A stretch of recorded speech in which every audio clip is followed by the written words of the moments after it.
আজকের এই ভিডিওটা অতি গুরুত্বপূর্ণ। দেখা মাত্র প্রত্যেকটা বাংলাদেশী নাগরিক এটা ভিডিওটা শেয়ার করে দিবেন, কারণ আমি যে তথ্যগুলো দিচ্ছি। নমস্কার প্রিয় দর্শক, ক্যালকাটা ডায়ালগস থেকে মনোজ দাসের প্রীতি ও শুভেচ্ছা নিন। একটা তর্ক অনেক দিন ধরেই চলে ভারত ও বাংলাদেশের মানুষজনের মধ্যে। বাংলাদেশে এই তর্কটা অবশ্য অনেক পুরনো।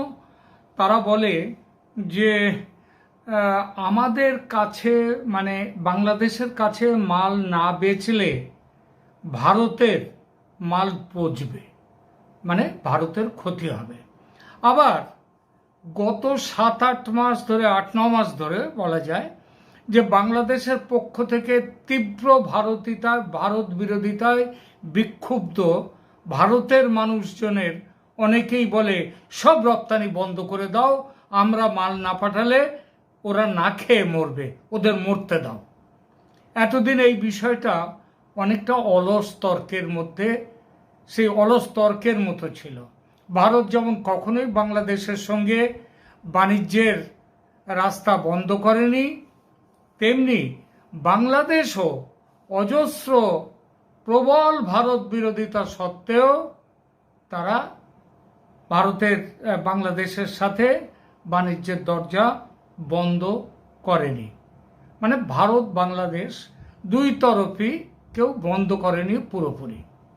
কিন্তু আজ এই 2025-এর মে মাসের গোড়ায় এসে আমাদের মনে হচ্ছে দরজা বন্ধ হচ্ছে, এবং সেটা খুব খারাপভাবেই বন্ধ হচ্ছে। শুধু বাণিজ্যের দরজা বন্ধ হওয়া নয়, আরও বড় অনেক অনেক বড় কিছু ঘটতে চলেছে দুই দেশের মধ্যে। কয়েকদিন আগে ট্রান্সশিপমেন্ট ফ্যাসিলিটি বন্ধ করেছে ভারত, তার পাল্টা বাংলাদেশ স্থলবন্দর দিয়ে তুলো আমদানি নিষিদ্ধ করেছে। যা ঘটতে চলেছে, এবং তার মধ্যে আবার আরও বড় কথা, ভারত পাকিস্তান যুদ্ধের এই আবহের মধ্যে আবার বাংলাদেশের বেশ কিছু নেতা টেতাদের মধ্যে মনে হয়েছে এই হচ্ছে দুরন্ত সুযোগ বাংলাদেশের কাছে, তারা 7 সিস্টার দখল করে নিক।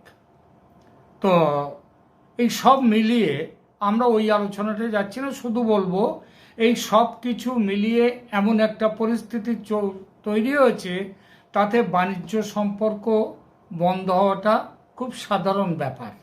আর এই জন্যেই পূর্ণ তর্কটা আবার মাথা ছাড়া দিচ্ছে যে ভারতের মাল পচবে না বাংলাদেশের লোক না খেয়ে মরবে, কোনটা কীরকম। আমরা ওই বিষয়টা নিয়ে একটু আলোচনায় যাচ্ছি।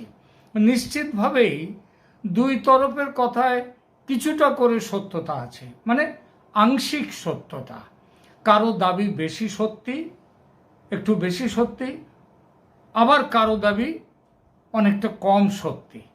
আজকের আলোচনা এই বিষয়টি নিয়ে, এবং আলোচনার মাধ্যমে দেখতে চাওয়া যে দু দেশের সম্পর্কের তিক্ততায়, বা বলা ভালো এই শত্রুতার আবহে দুই রাষ্ট্রের মধ্যে আমদানি রপ্তানি বন্ধ হয়ে গেলে কার ক্ষতি হবে, কীরকম ক্ষতি। সবার আগে ছোট্ট করে দেখে নেওয়া যাক দু দেশের বাণিজ্যে একে অপরের ওপরে নির্ভরতা কতটা। ভারত সারা পৃথিবীতে যত রপ্তানি করে তার 1.67% অর্থমূল্যের রপ্তানি করে বাংলাদেশে। মানে অন্যদিকে বাংলাদেশ তার মোট রপ্তানির 12% করে ভারতে। বিষয়টা একটু সহজ করে বুঝিয়ে দিই। ধরা যাক ভারত মোট 100 টাকার জিনিস রপ্তানি করে সারা পৃথিবীতে, তার মধ্যে বাংলাদেশে হচ্ছে তাদের কত রপ্তানি, 1.67 টাকা। অন্যদিকে বাংলাদেশ সারা পৃথিবীতে যদি 100 টাকার রপ্তানি করে, তার কত টাকার মাল যায় ভারতে, 12 টাকার মাল। তা এইবার বলুন, ভারতের মতো বিশাল অর্থনীতির দেশে যদি 1.67 টাকা কম পেলে তার লোকসান, মানে সে মরে যাবে, না বাংলাদেশের মতো ছোট অর্থনীতির দেশে 100 টাকার মধ্যে 12 টাকা যদি না পায়, তাহলে তাদের কি অবস্থা হবে? অর্থাৎ ভারতের সঙ্গে বাণিজ্য বন্ধ হলে ক্ষতি অনেক বেশি বাংলাদেশের। ভারতের মতো বড় অর্থনীতির দেশে বাংলাদেশের সঙ্গে 1 টাকা 67 পয়সার রপ্তানি বাণিজ্য বন্ধ হলে সেটা ভারতের গায়ে বড় জোর ছোট্ট একটা মশার কামড়ের মতো। কিন্তু বাংলাদেশের মতো ছোট অর্থনীতির দেশে এই 100 টাকার মধ্যে 12 টাকা বন্ধ হলে, 12 টাকার বাণিজ্য বন্ধ হলে তার কামড় কিন্তু অনেক যন্ত্রণা দেবে, অনেক বেশি যন্ত্রণা। এরপর আসি ভারত থেকে বাংলাদেশে যেসব প্রধান সামগ্রীগুলো আমদানি করে ভারত থেকে বাংলাদেশে, সেই বিষয়টা নিয়ে। পোশাক শিল্পের কাঁচামাল হিসেবে তুলো, ওষুধ, যন্ত্রাংশ, গাড়ির পার্টস, গাড়ি, খনিজ তেল, ভোজ্য তেল এবং বিপুল পরিমাণে খাদ্যশস্য ও খাদ্যদ্রব্য রপ্তানি হয় ভারত থেকে বাংলাদেশে। খাদ্যদ্রব্যর মধ্যে কথাটাই আসি, কারণ সাধারণ মানুষের জীবন ধারণের সঙ্গে এর একেবারে নিত্যদিনের সম্পর্ক অবশ্য তুলোতেও, সব কিছুতেই, ওষুধেও। তবু আগে এইটা নিয়েই বলি। সেটা হচ্ছে এই রপ্তানির মূল্য, ওই যে বললাম ভারতের মোট রপ্তানির মাত্র 1.67%। এটা চলে গেলে ভারত মরে যাবে না, কিংবা ভারত এই জিনিসগুলো অন্য দেশে বিক্রি করতে পারবে না এমন নয়, এবং তার ফলে পচে যাওয়ার সম্ভাবনাও কম ভারতের। ভারত এইসব জিনিস না পাঠালে পক্ষান্তরে বাংলাদেশের কি হবে? পৃথিবীর অন্য দেশ থেকে কিনতে হবে, তাই না? তাতে দাম বাড়বে, কারণ ভারতের সাথে ভারত হচ্ছে গায়ের ওপর স্থলবন্দর দিয়ে চলে আসে। আর স্থলবন্দরে আর কোন কোন দেশ আছে ভারতের সঙ্গে? এক আছে নেপাল, আছে নেপাল কিছুটা আছে, আর তো কেউ নেই। আর ওদিকে মায়ানমার একটু আছে, এই তো। তো এর মধ্যে মায়ানমারের যা অবস্থা, তাতে বাংলাদেশের সাথে যেখানে তাদের সংযুক্তিটা, মানে কাছাকাছি সীমান্তটা যেখানে, সেখানে আবার রাখাইন প্রদেশ, আরাকান আর্মি, তারা আবার মায়ানমারের সঙ্গে নয়। তো এই যেটা হচ্ছে বাংলাদেশের ভারত থেকে, তো তাহলে এটা হচ্ছে, তাহলে যেটা দামটা বেড়ে যাবে ভারতের এই বাংলাদেশের সেই দ্রব্যগুলির। আচ্ছা, সেটা কি সাধারণ মানুষকে স্বস্তি দেবে যদি এই যা হয়? বাংলাদেশের ভারত থেকে বড় আমদানির মধ্যে আছে তুলো, যেটা না হলে বাংলাদেশের শিল্পের মেরুদণ্ড একদম বরবাদ, পোশাক শিল্প বরবাদ। আপাতত বাংলা সরকার স্থল বন্দর দিয়ে তুলো আমদানি করার ব্যাপারে নিষেধাজ্ঞা জারি করেছে। বোঝাই যাচ্ছে এটা ট্রান্সশিপমেন্ট বন্ধ করার ফলে ভারতের এই আদেশ স্পষ্টত ভারতকে উদ্দেশ্য করেই তোলা, কারণ ভারত থেকেই একমাত্র স্থলপথে বাংলাদেশে যায় তুলো। কারণ সুতরাং এটা ভারতের জন্যই করা। তাহলে দাঁড়ালো কি? এখনো পর্যন্ত ভারত কিন্তু পাল্টা নিষেধাজ্ঞা কিচ্ছু দেয়নি, কোনো খাদ্যশস্যের ব্যাপারেও দেয়নি। জলপথে কেবল একটা জিনিস ছিল, বাংলাদেশে যে চাল রপ্তানি, সেটা বাংলাদেশই মাঝখানে বন্ধ করেছিল, ভারত করেনি। জলপথে তুলো নিয়ে যেতে গেলে খরচ বাড়বে, তাহলে তুলো আসার একমাত্র দেশ তাহলে কি হলো? চীন। চীনা তুলো এই শিল্পের গুণগত মান একেবারে খারাপ করে দেবে, এবং পোশাক শিল্পে বাংলাদেশের বড় বাজার আমেরিকা, ট্রাম্প সাহেবের 36% শুল্ক চাপলে বাংলাদেশ দাঁড়াতে পারবে এই শিল্প নিয়ে? বিদ্যুতের কথা বলতে হয়। এরপর ভারত বিদ্যুৎ রপ্তানি করে পৃথিবীর 4টে দেশে, মানে আশেপাশে 4টে দেশে, নেপাল, ভুটান, বাংলাদেশ এবং মিয়ানমারে। মোট যত বিদ্যুৎ রপ্তানি করে ভারত, তার প্রায় 25% বিদ্যুৎ যায় বাংলাদেশে। এটা বন্ধ করলে কি অবস্থা হবে বাংলাদেশের?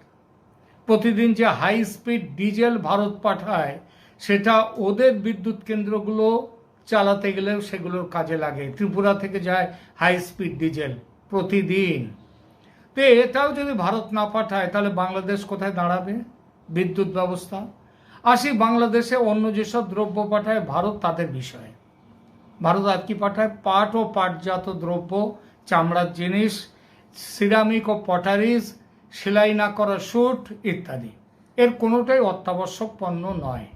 এগুলো বাংলাদেশ থেকে ভারত নেয় ট্রেড ডেফিসিট কম করার জন্য ট্রেড ডেফিসিট।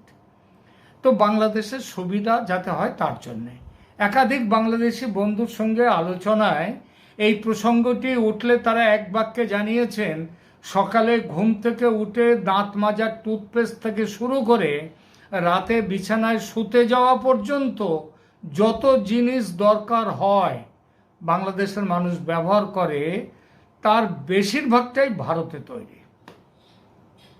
তাহলে কেন ভারতীয় পণ্য বয়কট করুন বলে এত চিৎকার বাংলাদেশে?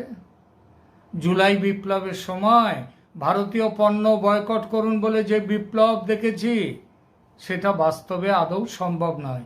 সেই বিপ্লবীরা তারা নিজেরাই যদি একবার দেখেন তাহলে বুঝবেন যে ভারতের কটা জিনিস তারা ব্যবহার করছেন।